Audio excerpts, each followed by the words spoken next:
बहुत समय पहले हमारे इस भारतवर्ष में दशरथ नाम के एक राजा थे। वे सरयू नदी के किनारे अयोध्या नगरी में राज करते थे।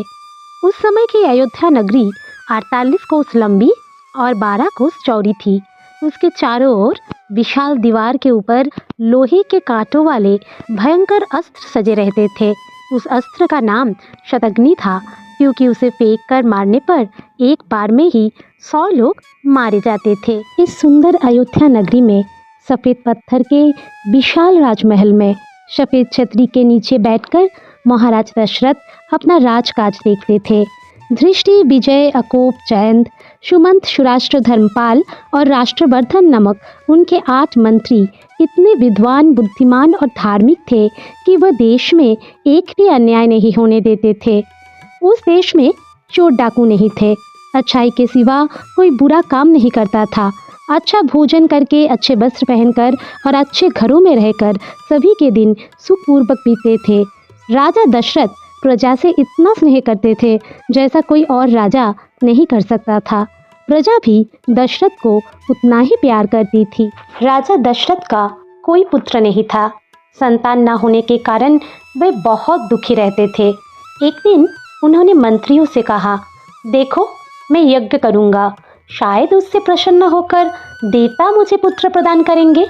ये बात सुनकर सभी ने कहा, महाराज, आप ऋष्यशृंग मुनि को ले आइए। यज्ञ करने से निश्चित रूप से आपको पुत्र की प्राप्ति होगी।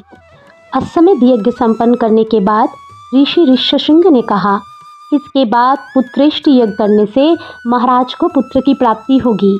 तभी पुत्रेष्टि यज्ञ आरंभ हुआ। उस यज्ञ की अग्नि के भीतर से एक पुरुष बाहर निकले।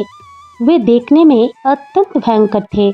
उनका शरीर पहाड़ जैसा विशाल, रंग काला, आंखें लाल, दाढ़ी मूंछ शेर के केसर जैसी और उन्होंने लाल वस्त्र धारण किए हुए थे।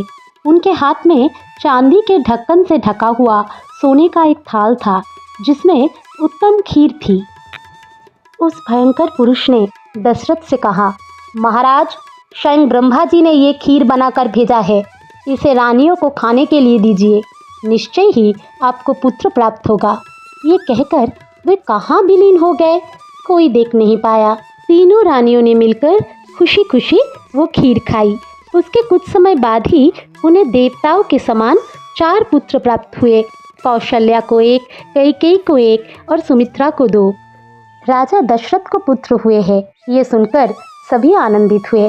ब्राह्मणों और दीन दुखियों को तो विशेष रूप से खुशी हुई, क्योंकि उन्हें बहुत धन दौलत मिली। जब चारों बालक 11 दिन के हुए, तब पुरोहित वशिष्ठ मुनि ने उनका नामकरण किया। सबसे बड़े पुत्र कौशल्या के थे, उनका नाम राम हुआ। उनके बाद वाले कैकेयी के पुत्र थे, उनका नाम भरत हुआ। और सुमित्रा के जो 2 पुत्र थे, उनके नाम लक्ष्मण और शत्रुघ्न रखे गए।